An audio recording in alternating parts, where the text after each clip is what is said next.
I'm paying attention. Maybe I did. Come on, now. I'm making-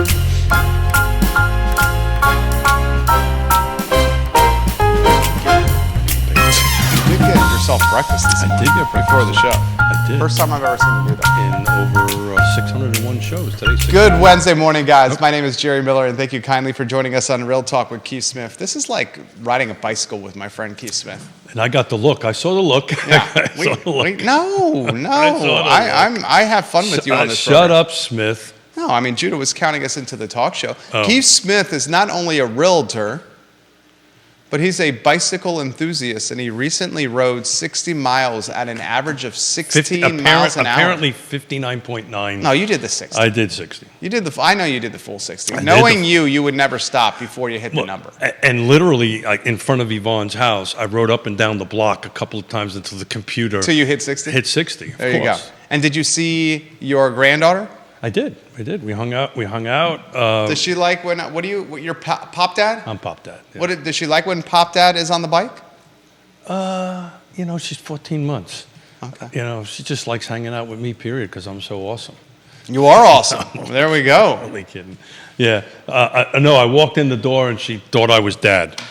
And then... Which way do you go when you ride to Richmond? Yeah, so from my house, you want the exact... I would love to. James Yeah. Watson, welcome to the program. Yeah. So I come out of my house, make a left on Route 53. Okay, Chris Fairchild, hello. We love you, Chris. Hey, Chris. He actually got hurt. So I just want to give a shout out to Chris. I hope he's feeling better. He's recovering from a little bit of an injury. Chris Fairchild, yesterday on the I Love Seville show, we were talking the best looking elected officials and Wasn't or him. Central Virginia It leaders. totally wasn't him. I think he finished in the number 3 No, slot. there's no way. Katrina Coulson won the delegate of the House of the 54th There's District. no way. Chief Kochis, the George Don't Clooney you of have to have policing, hair too. at least? Fairchild, bald is beautiful in the 3 slot. Yeah, whatever. I like Chris his Fairchild. head is big already. It just got bigger. Fairchild and I have a lot in common.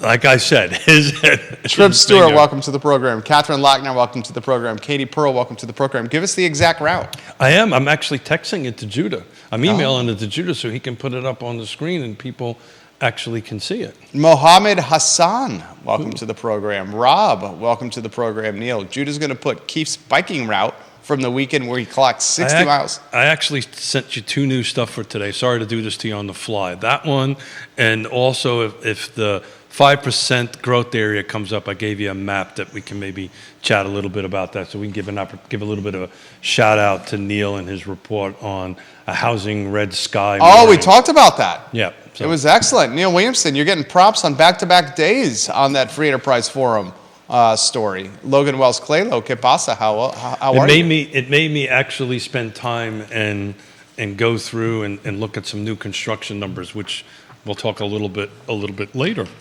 Well, you've got data. You've got mail. We're not going to do this again. Are we going to do this what movie it is? Because I'll get it wrong. Well, you know you've got mail. I got the movie wrong, didn't I? No. Oh. When we did this? But you know that's the Tom Hanks, Yeah, Meg yeah, Ryan. yeah. Meg Ryan, cute as a button. So, Route 53 to Route 15 in Palmyra. Then you take 15 all the way up to Dixie. There is a Dixie in Virginia. And you make a left on Route 6. And 6 takes you straight into Richmond. It turns into Patterson in Richmond. And they're 2 blocks off of Patterson. And it's one way. Wind was bad, though. Is it safe?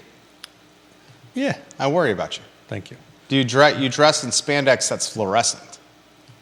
That's all the world needs to see and have a mental picture. I've seen no, you I've got as- flashing lights and I've seen you as Batman. yeah. So I had one guy come a little too close. Actually, his mirror hit my mirror on my bike. Really? His yeah. car mirror? Yeah, I got a little close. Did he do that intentionally? It was beeping the horn. He was a schmuck. Yeah. And what did you do? Did you give him the bird, or you? No, You don't do the bird? I'm doing 20, 25 miles an hour. I'm trying to stay straight up and not end up in a ditch and crash. No one finger salute, huh? I couldn't do that. But I'll tell you what I did order. I ordered they have video cameras you can put on the front bike and the back bike. And that's what we're going to do from now on. And you can capture the troublemakers. That's exactly what it's set up for. Yeah. You can capture the troublemakers. Multiple realtors watching the program from multiple firms. We'll highlight them here in a matter of moments. Want to take a look at the numbers? Sarah Hill Buchensky, hello. Holly Foster, hello. Let's take care of the numbers. Yes, So please. slide number 1, Jude, if you don't mind, because we're done with the whole biking thing, I think. Lottie Murray, it was good to see Hey, you Lonnie. yesterday on the Planning Commission. You You did a great job. Thank he you. had quite a presence, Lonnie Murray. Speaks well. Yeah, I mean, he knows his stuff. Speaks well. And that's the key to it. Got to know what you're talking about. He knows to his to stuff. speak well. Yeah. So we're looking at a comparison of numbers of number of homes sold in the median price in 2023 versus 2024. So this is year to date. Okay. Right. So this is as of the 12th, not the 13th, because I did these numbers last night. Okay. So to make a very long story short, we're currently sitting at 7% less homes being sold. So these are closed contracts, right? These are stuff that is closed and folks have moved in. And the first, how many days of the year? First 73. First 73 72 days of the year. 72 days of the year. 72, we've had 7% less housing stock So this sold is the full car versus footprint. last year. This is the full car footprint. Sure. This is, Charlottesville, Albemarle, Fluvanna, Nelson Green, and Louisa on it. But the average price went up 12%. Huh? Yep. What the what? Well, that makes sense, though. If less sells, it the does. values are going to increase. Yeah, but we'll dig into a little bit of the new construction stuff, but to kind of talk a little bit of what Neil was talking about in his article, a lot of it, like you said, doesn't have any inventory to go up. What I thought was shocking to me, or what I felt the numbers were going to be different, slightly different. You thought there would be more inventory sold? I kind of thought we would be either on par or just a little bit up. And 2023 was a down first 70-some And days as well. That's the point I'm trying to make. Now, I happen to think we're going to make it up a little bit. You think so? I think so, yeah. Explain why. Well, when we talk about the new construction numbers, there's a ton of new construction and pending. We'll talk about that in a minute. Is this in green? No. Where? The new construction rock star is Albemarle County. Go Albemarle. Hands down, absolutely. The second one, believe it or not, is Louisa County. Okay. And you got to be a little careful with Louisa County, and if you can tag them, a shout out to Greg Slater. Greg Slater. Love you, Greg Slater. Because if you... I see him at Birdwood quite often with his son playing golf. Neil Williamson shares the link to the Free Enterprise Forum. We shared it yesterday for you as well, Neil. Thank you, Neil. So when you search in Paragon, it's just a little trick for the real estate agents out there, and I'm sure most of them know this, that if you don't put in Louisa specifically, if you don't put in the originating board as car, right, you get other boards in. So when you kind of take a look at Louisa County, the numbers are, if you don't break it out, get kind of conflated because you get a ton. I know, I've studied that word all night You long. use that one quite often. Yeah, I don't have no idea. Conflated. Support the Free Enterprise Forum financially, please. Thank you. Donate to them. You start seeing a lot of the Lake Anna sales. Right. Right, which is, it's part of our region and stuff like that, but if you're looking at it from a car footprint, it kind of skews the Louisa numbers a bit. Patty Rowe, good morning. So, you want to go into new construction? I would love to go into anything you want to do. Oh, really? I'm here to be emotional and conversational support for Real Talk with Keith Smith. I throw softballs to you, and you hit grand slams. I'm not quick enough to come up with I'm going to think about something for a good comeback on that. So, Albemarle County, just to put this in perspective, Albemarle County pending. So these are homes that are under contract right now, right in the construction process or in the process of the closing, wherever they are. Between the single-family detached and the single-family attached, there are 208 properties, homes under contract. Wow. That's 208. Yeah. That's why when these things start closing, sometime and I looked at some of them this morning. You'll see some closing the end of this month, some in April. So you're going to have a bleed over from the end of the first quarter into the third quarter. It's going to be the second quarter. So you're going to start seeing some of this 208. But what has sold for the first 70, I did this morning, for the first 73 days is 88. So just to put that in perspective, the first 73 days, 88 closed, but I've got 208 in pending. The next closest jurisdiction with volume of pending is Louisa. Now keep in mind, this search that I did, I actually included Lake Anna just to see what the total new construction was. Don't you feel like Lake Anna should be included? That's why I did it. Yeah. But if you're comparing, for this purposes, Lake Anna's red hot. I get that, but Greg Slater was right. Okay. So for comparison on slide number 1, when I start looking at what car footprint is, I really need to use the car originating board, because if I throw in the other boards, it conflates, it skews the data on it. Yeah. But I was just looking at it, okay, what's the next largest jurisdiction with pendings? And it's Louisa. And it's 47 single-family detached and only 2 single-family attached. Everything else in pending, Seaville has 2 single-family detached, 0 single-family attached. Flavanna, 10 detached, 0 attached. Greene County, 10 attached. These are pendings. These are under contract, 0 attached. Nelson has 0 on both counts. And then Louisa County. So the rock star for new construction at the moment is Albemarle County. And the question is where are they? North of town. They're north of town, south of town, and Crozet. So they're in those 3 growth areas in it. And thank you to Neil. Neil was helping me clarify where the actual urban ring is. That was that second slide I sent you today, Judah. Judah's going to put it up. Holly Foster, we'll get to your question here in a matter of moments. So I just wanted to kick the show off on that way and see what the feed has to say. The feed is pumping right here. We will talk about Neil's article, his column on the Free Enterprise Forum. The headline is A Housing Red Sky Morning. A Housing Red Sky Morning. We talked about it yesterday. I can't wait to get Keith's perspective on this.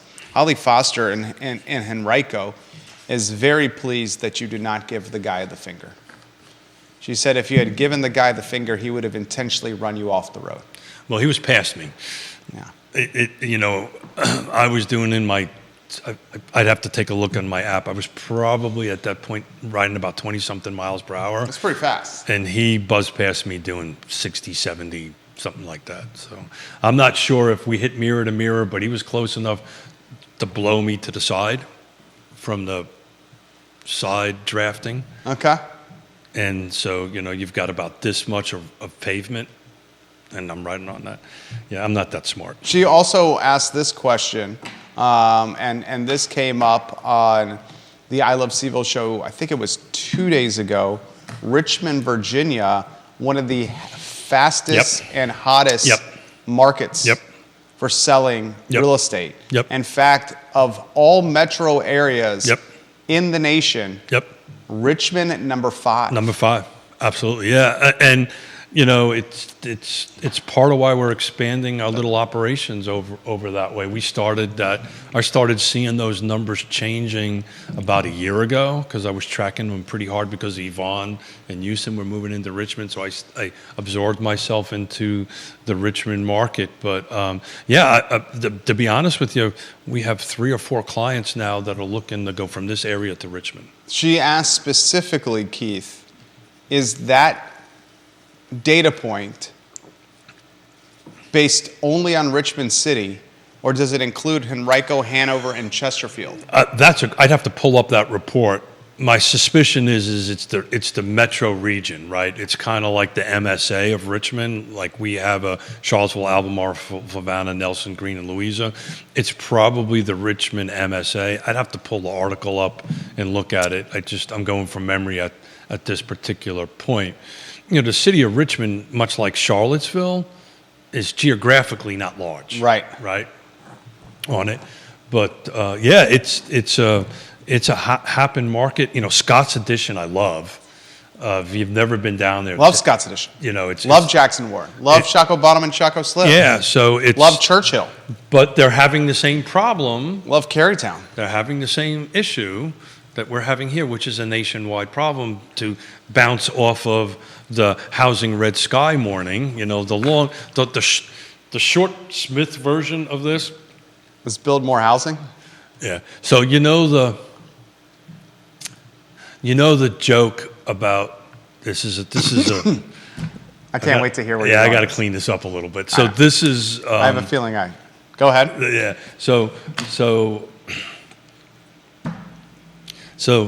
you know what the basic problem with the Black Plague was back in the Middle Ages? What was the basic problem with the Black Not enough cats and too many rats.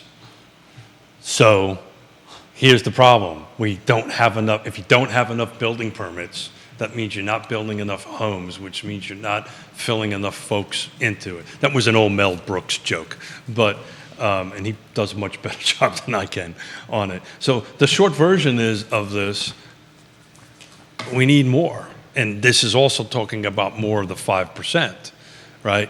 And right now, if you're taking a look at 208 homes that are under contract, these are homes that are either in the process of being built, been built, and about ready to close.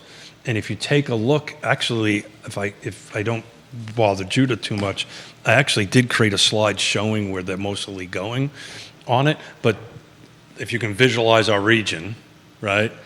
Hollymead, Biscuit, Crozet. It's that triangle. And that's where there's a few small ones out that way. And those are in these growth areas or in this urban ring. But eventually that's going to get filled up. And the interesting thing is how will the builders react to inventory, putting more inventory on it? My suspicion is they're going to start slowing down. Why do you say that? They're running out of lots, right? They're just running out of inventory. And you know, that number shocked me. We are in 208 homes, new construction, and so that you know, the average single-family detached Albemarle County new construction number. Now, they haven't closed, right? So they're in pending, so we don't know what the end number is going to be. But where they started at is 916. Attached, average, 513. So we got a 5 in front of new construction attached, and we got a 9 in front of single-family detached new construction. When they close out, we'll see how it goes from there. Kevin Yancey highlights Scott Addition being an old warehouse district, which we know. He Yeah. says the new stuff that's getting built are condos and apartments, Absolutely. which we know. Yeah. Condos, apartments. There's a few townhomes speckled in there. Stanley Martin's doing several of them over there. But it's this live, work, play. Stanley Martin's doing an excellent job in Richmond. They are very much so. They ramped up the market big time there. Yeah. They're also doing some good stuff here.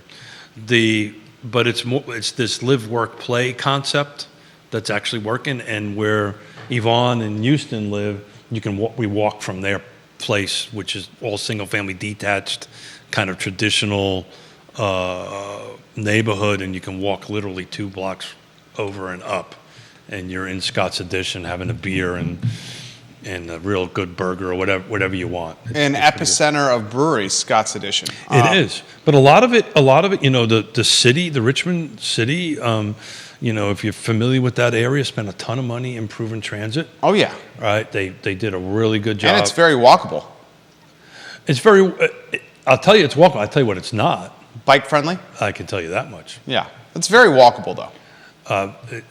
It's almost impossible to get from their house to the entry of the CAP Trail, the Capitol Trail. For those who don't know, this is On a bicycle. correct. Very difficult because you've got to go through the old portion of it, and it's extremely difficult and unsafe to do that. But the CAP Trail is a 52-mile dedicated multi-purpose trail that goes from Richmond to Jamestown. Kevin, Sarah Miles, welcome to the program. Kevin says Sarah's watching in Manhattan. Hey. Kevin What part of says, Manhattan? let's see what part of Manhattan, Sarah. Uptown, Says downtown? New York City right now. Kevin says someone needs to realize there is a ceiling. He's alluding to, Kev, there ain't no bubble, buddy. There ain't no bubble, buddy. We love you, Kev.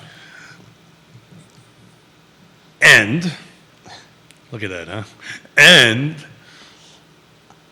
it's probably portion, so there's a couple of things that's going on with the volume sales down. Upper East Side.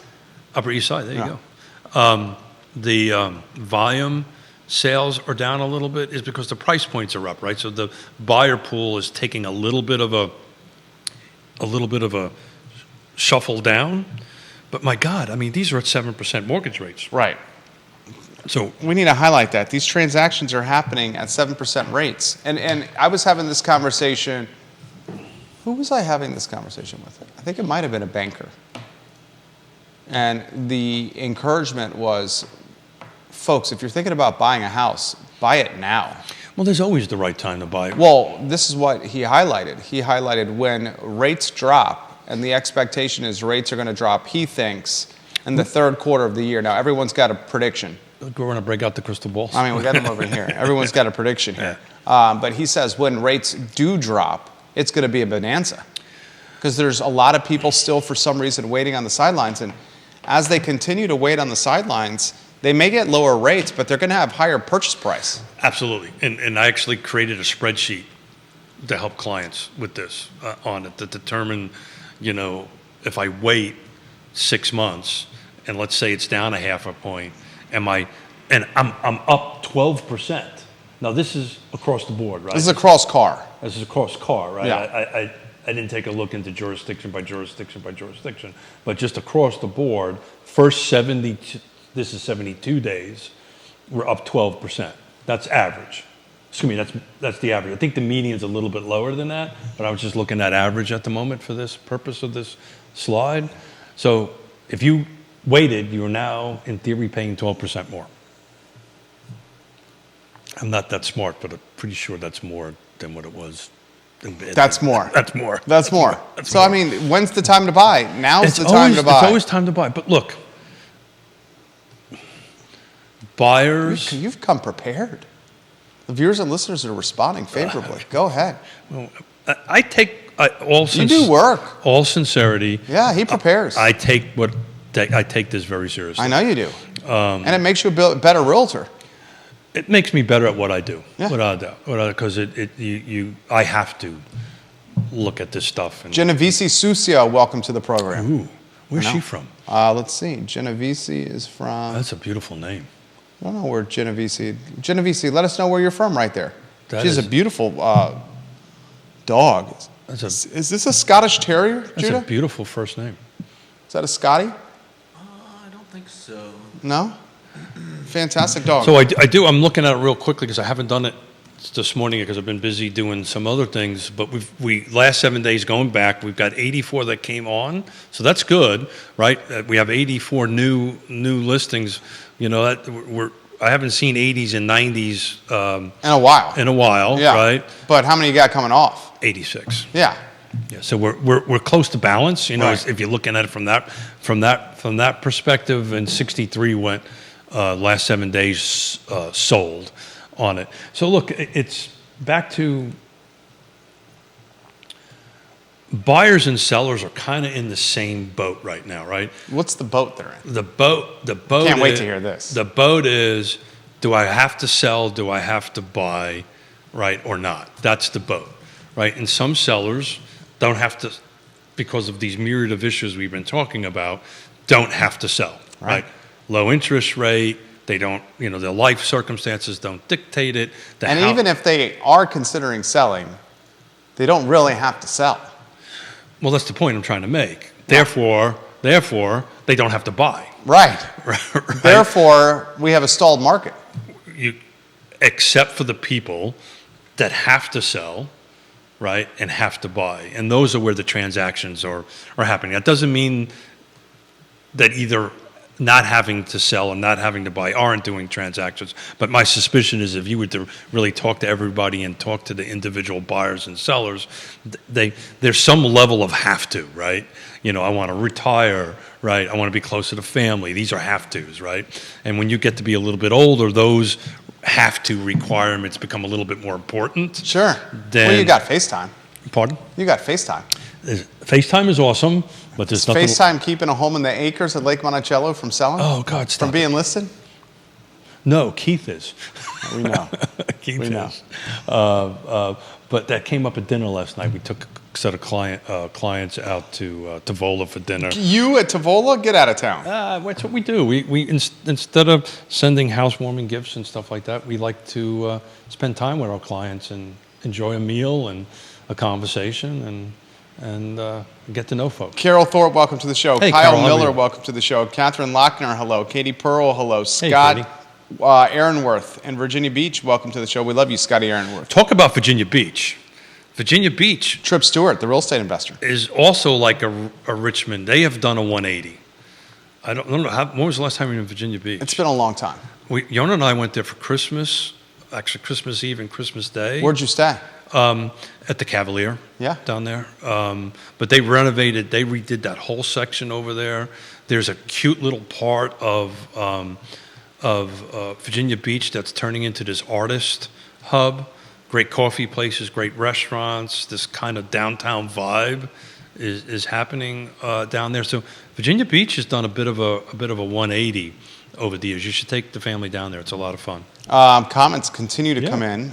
Grayson watching the show. Grayson, we love when you watch the show. He's watching around the corner. North downtown. Look at that. Smith can remember. He is giving you some props on a job well done. Says he loves the data on the program. And he asks the question, after the inventory that's pending closes, does he expect a lull? Wow. Were you sitting down having coffee with the owner and I this morning? Because that's literally the question she asked me. She says, what do you think the summer is going to do? And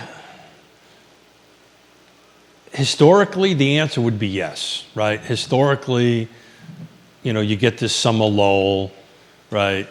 And you kind of, things kind of flatten out a little bit.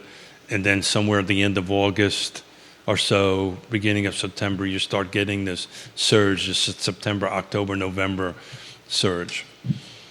That being said, the spring market sprung, as we can tell, because you've got these 208 homes, new construction homes in Albemarle County that are under contract, went under contract somewhere in the middle of the first quarter, right? So we're talking February. This is not spring by any stretch of the imagination. We're in spring at the moment, or getting close to the spring market at the moment.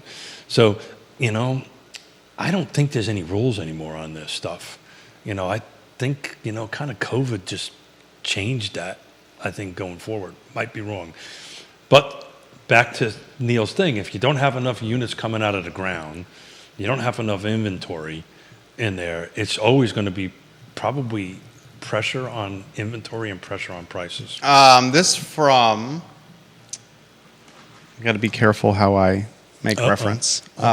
It's worth noting, this comment's just come in. It's worth noting that there is a very large backlog of projects in Albemarle that have been approved but not built yet. Yeah, I would agree with that. 12,389 housing units and 6,368 units are in the county's current development pipeline. Agreed. What do you make of that? Well, Data.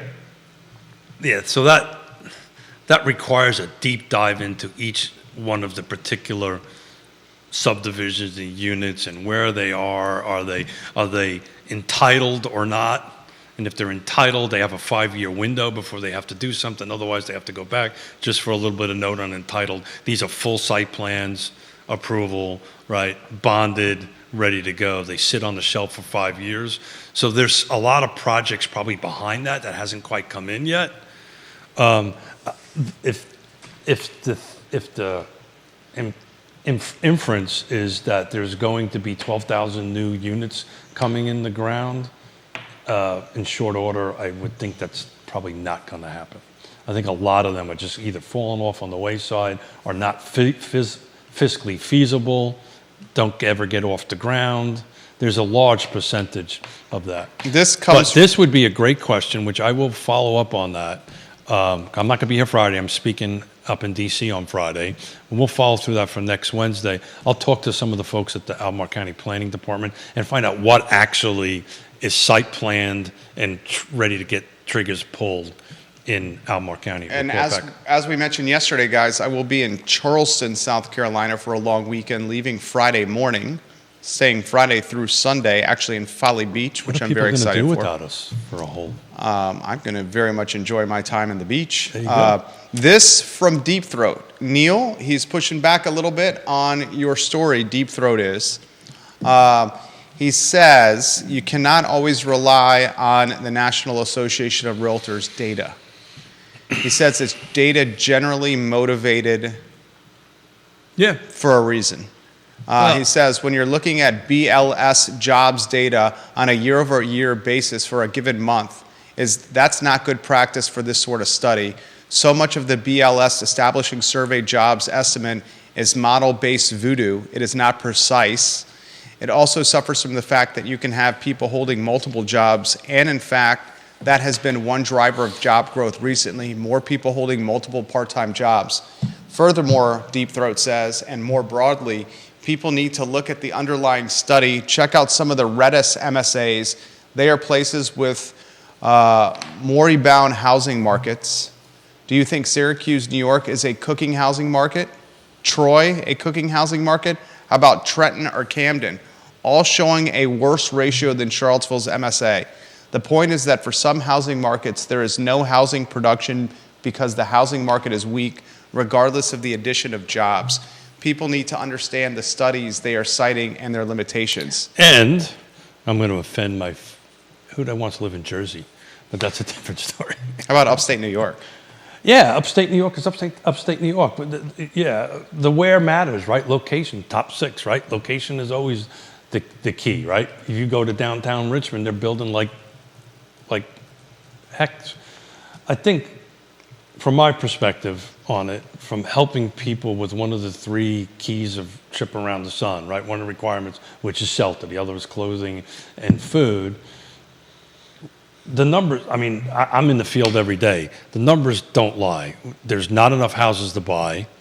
There's not enough houses to buy at an affordable price, hands down.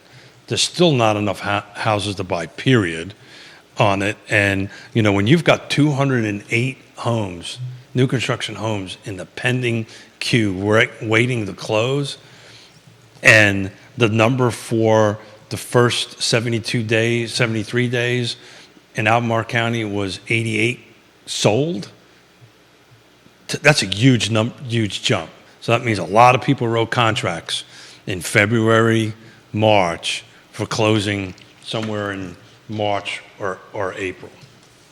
We need more houses, folks. That's what I'm going to speak up in D.C. about. He's going to be at a panel in D.C. Who's going to be on that panel? Neil, I just sent you Deep Throat's comment, exact verbatim. Yeah. It's in the comment section of my personal Facebook page.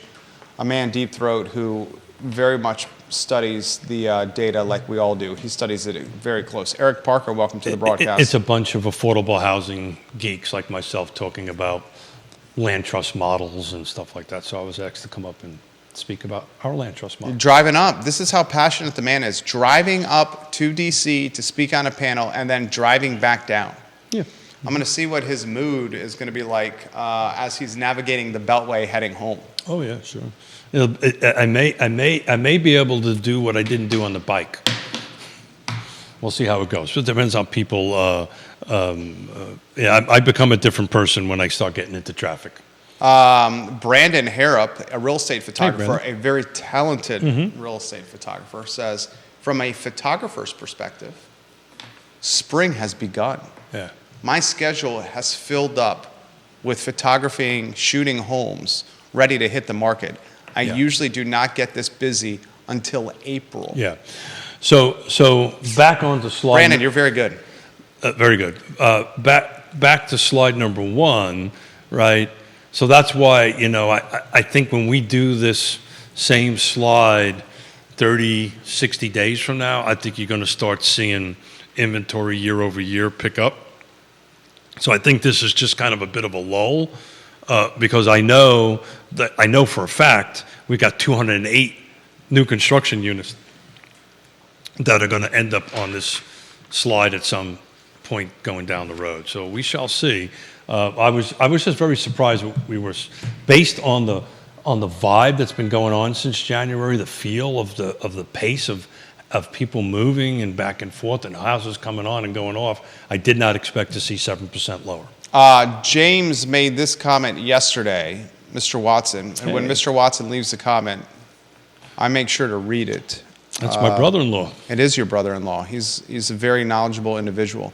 He said, in regards to the MSA being underbuilt, and this was in relation to Neil's story on the Free Is it Enterprise the Forum. MSA or the 5% growth area? Well, I can read verbatim from Mr. Williamson's article, Mr. Williamson's column. He says, and this is verbatim, then I'll get to James's comment. He says, according to the National Association of Realtors Interactive Housing Shortage Tracker, only one metropolitan statistical area, MSA, in the entire Commonwealth of Virginia needs to increase housing production to keep up with job creation. And that MSA is Charlottesville's, which is Seaville, Albemarle, Buckingham, Fluvanna, Greene, and Nelson. He says within the MSA, a new total permit is issued for every 3.71 jobs created based on the historical average. One permit is issued for every 2 new jobs in the community. Basically, he's highlighting that we're under inventoried considerably for the jobs that are about to come here, and he highlights 3,000 to 4,000 potential jobs with what we've talked about: Northrop Grumman, Data Science, Biotech Institute, Amazon, 11 billion, Louisa County. Jobs are coming. James said this yesterday, which I think is worth noting. Mr. Watson did. Some of those new business opportunities are going to open in Waynesboro and Louisa, as you guys mentioned. So essentially, more people may move or build in those areas, as zoning are a little more favorable, zoning laws, and prices are arguably more reasonable. The impact will primarily be on folks in those areas seeing home prices and costs of living rise.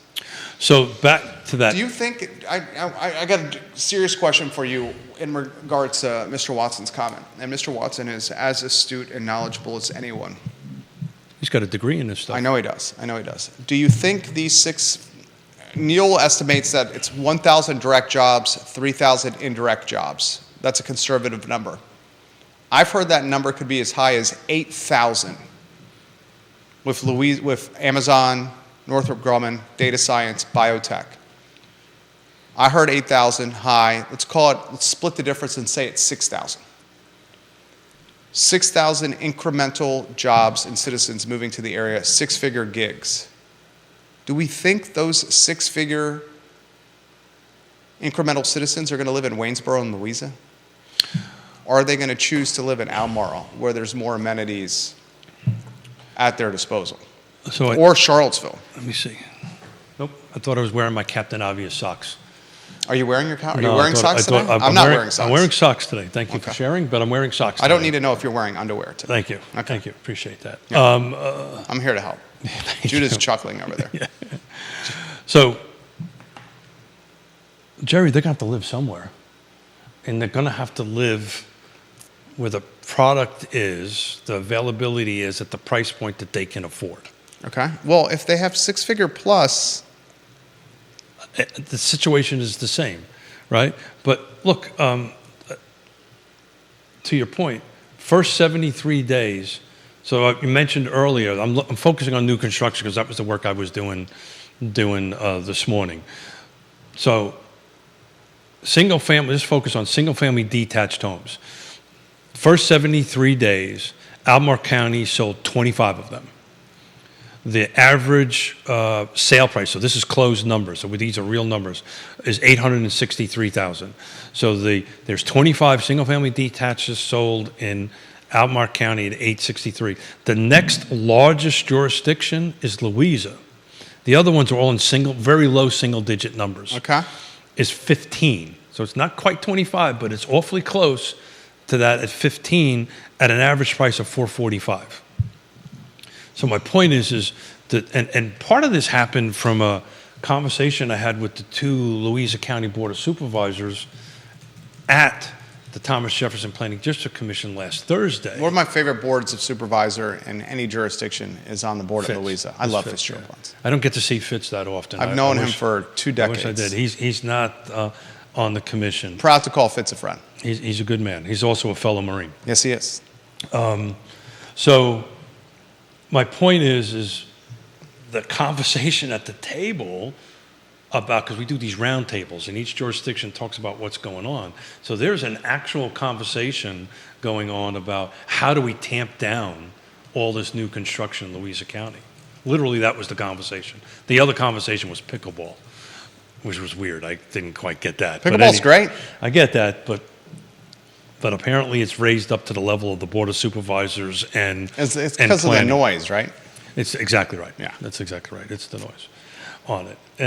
But my point is, every other jurisdiction, Charlottesville 2, Flavanna 9, Greene 2, these are single-family detached homes that sold and closed in the first 73 days of this year. So the two behemoths by sold and closed is Albemarle County and Louisa County. And it's interesting, when you take a look at Louisa County, it's not all, majority of it is not Spring Creek.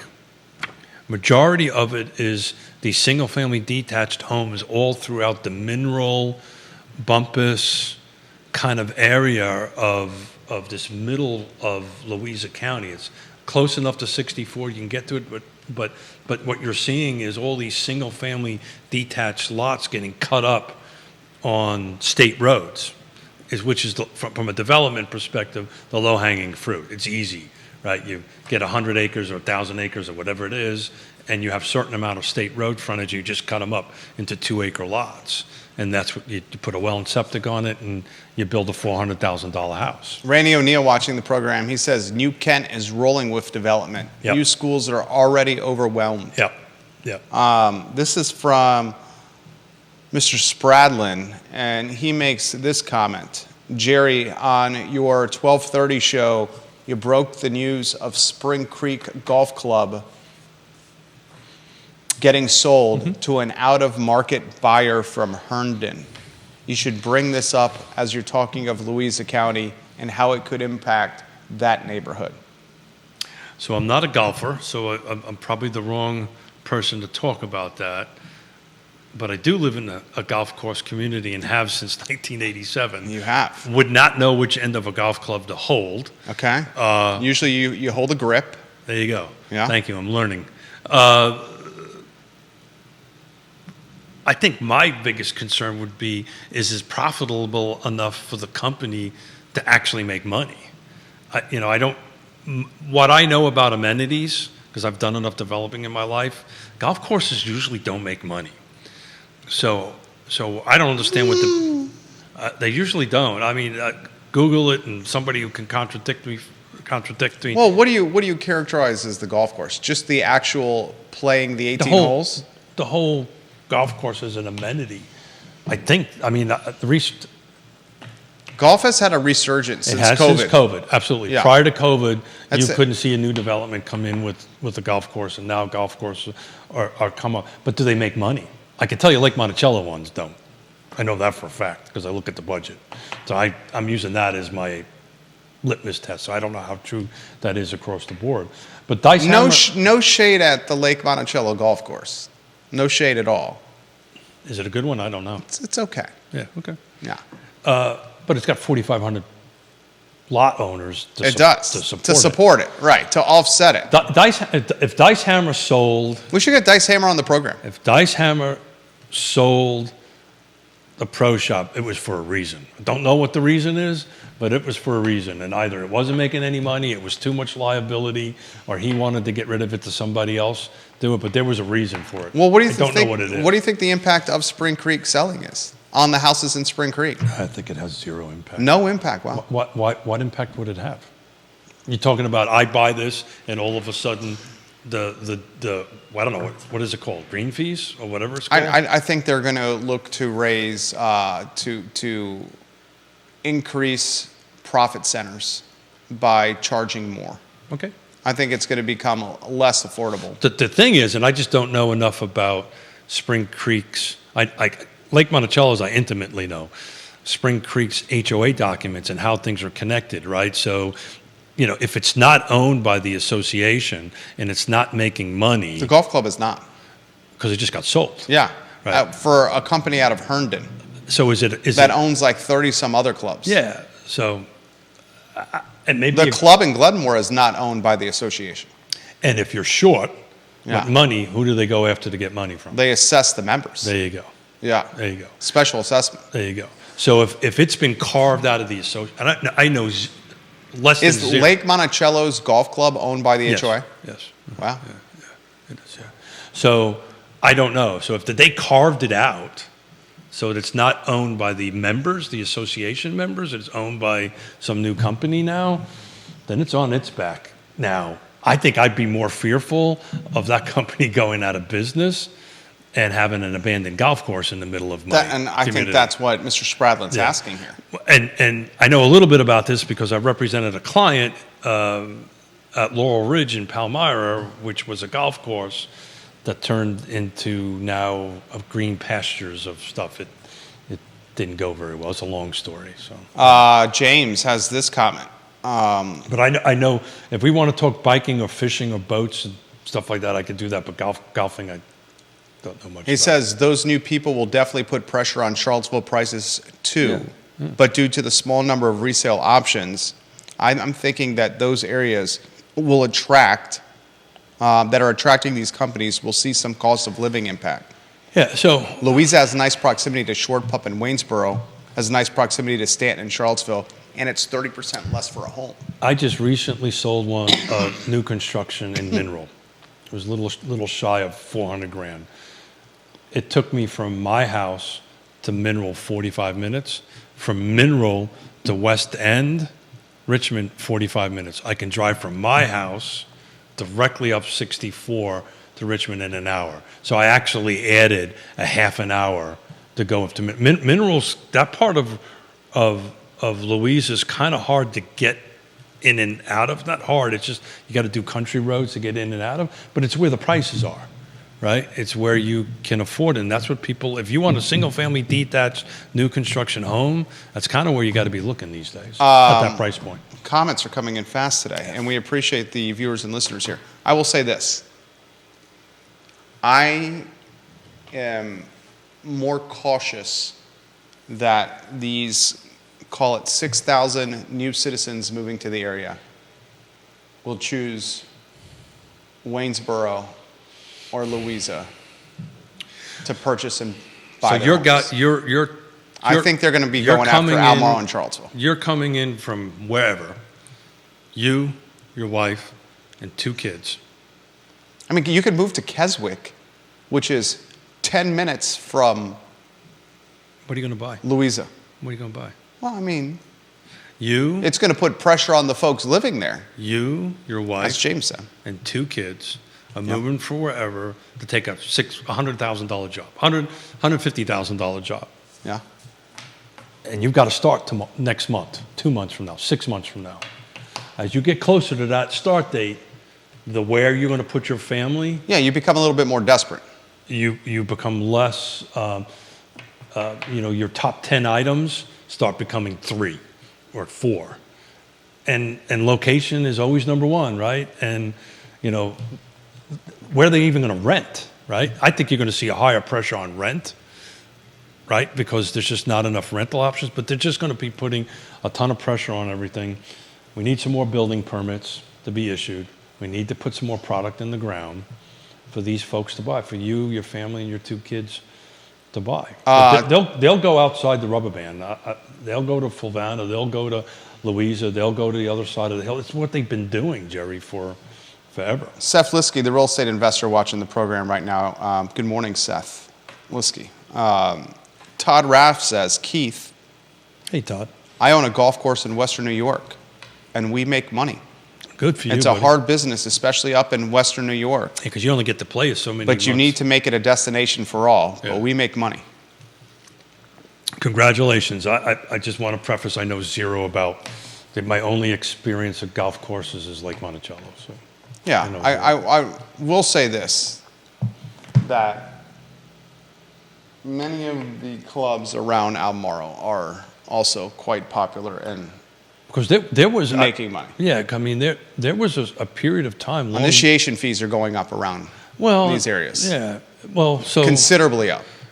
again, I'm really only talking about this very much so outside my expertise parameters, but I know this much: between the time of great unpleasantness and before the unicorn years, there was a lot of golf courses going out of business. Oh, definitely. Right, and COVID has changed that mindset.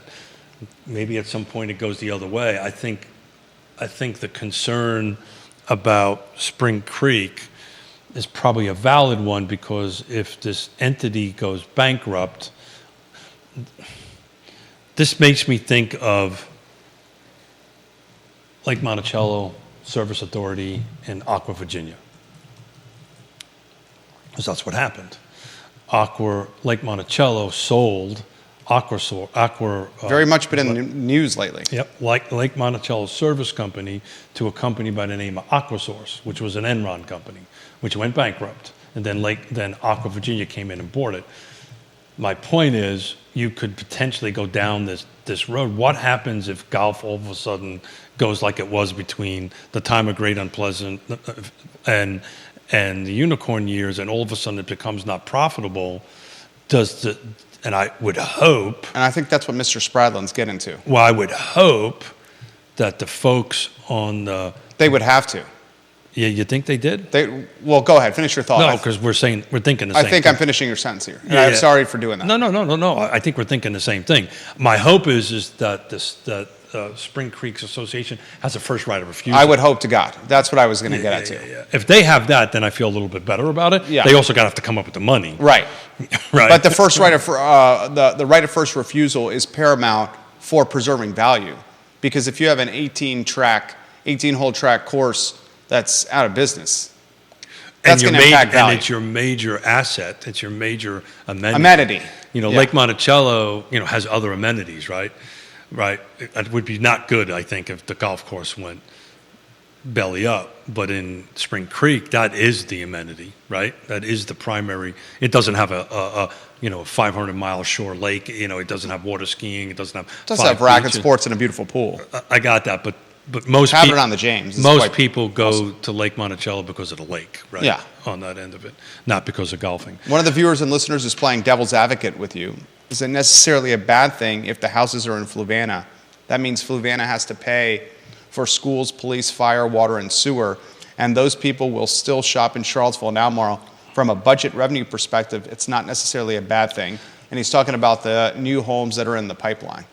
So there's only about 200 new homes in the pipeline, because I know them. There's nothing really in Fluvanna in the pipeline. There's only 8 active Fluvanna homes for sale, 0 townhomes. Now, when Colonial Circle comes on, that'll add 200 to that. After that, we're done. There's not going to be any more.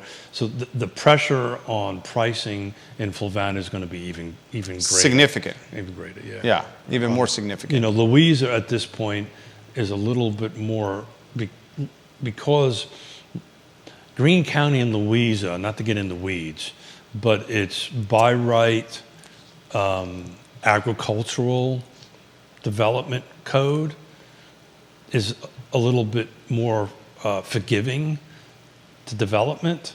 And that was part of the conversation that I overheard or part of on Thursday with the Thomas Jefferson Planning District Commission, because in Fluvanna County right now you can only subdivide up to about 4 lots before you have to go into what's called a cluster development, which requires central water and sewer and so forth and so on.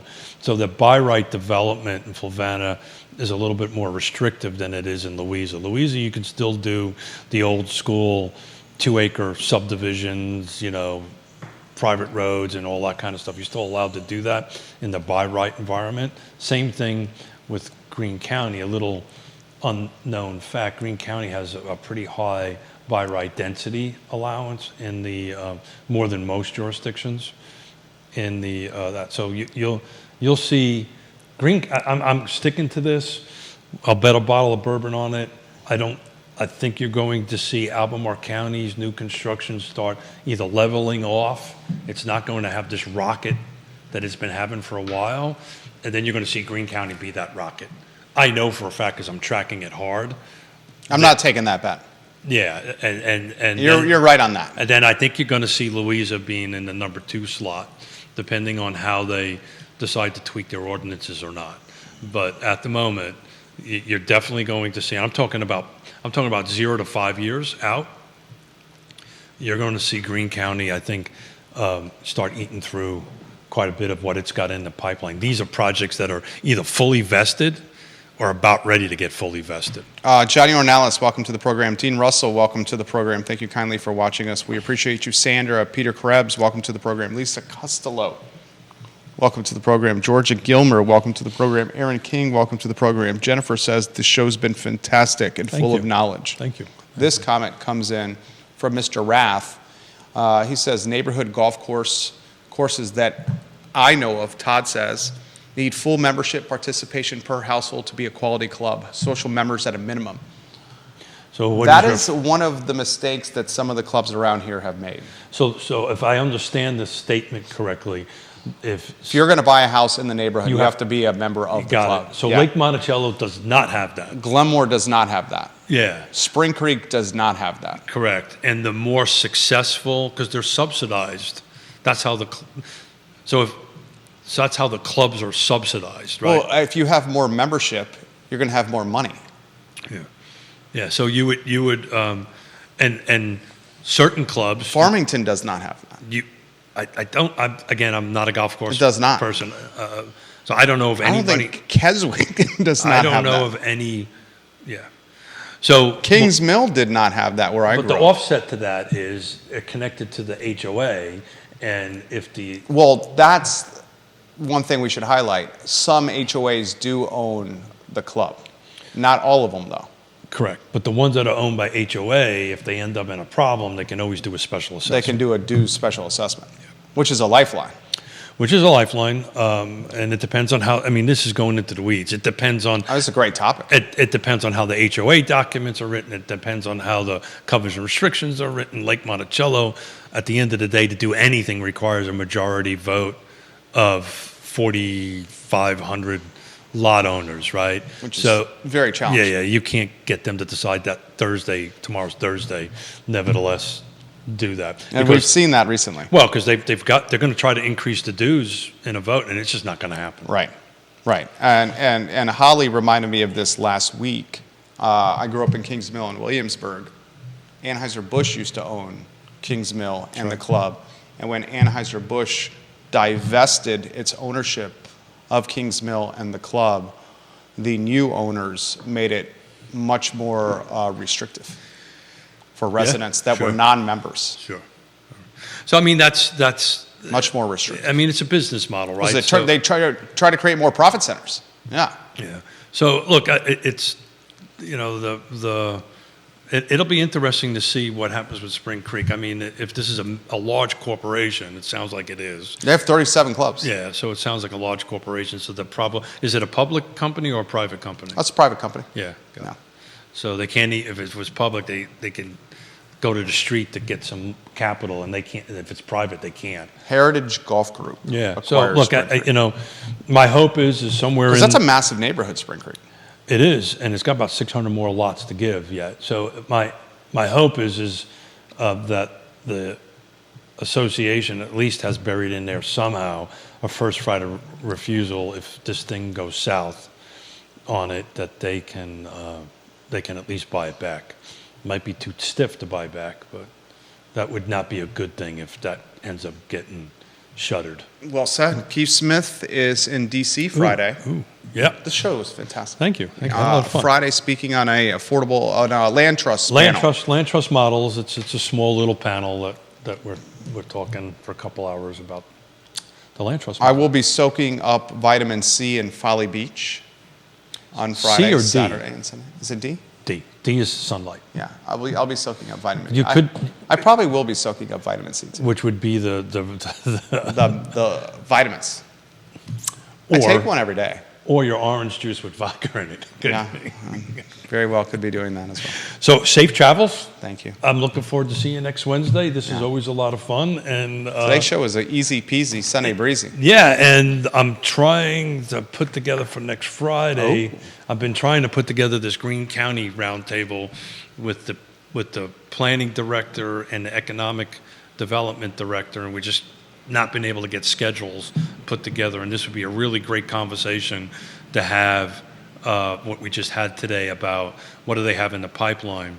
I'm going to try to see if I could get somebody from Albemarle County Planning on that planning commission or department on to kind of talk about what's in the actual pipeline for development in Albemarle County.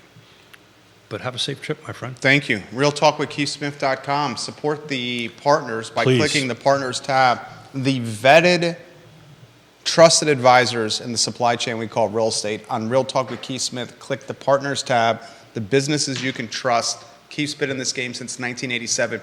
He is a realtor, Go figure. and he will help, along with Jonas Smith and Yes Realty Partners, you guys buy and sell real estate. I've seen it firsthand. They move mountains. They're fantastic.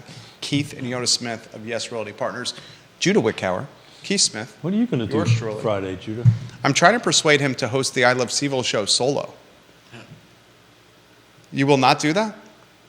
I think told that story. I think he could do it. Do you want to do that? We can have that conversation later. We will have that. we should do a poll. What was that, Judah? I'll think about it. I'll think about I'll it. think about it. I'll think about it. All right, the I Love Seville show is up in an Well, hour and 10 minutes. If my speaking engagement should get canceled, I will come in and support you on right. the noon show. There you go. If do. 12:30. 12:30. Close enough to noon. 12:30. In Keith time, that's close enough. That is. Okay, I'll take it. That's right. That's right. Thank you kindly for joining us, Thank you, guys. everybody. Have a good Wednesday. Take care. Yeah, thank you.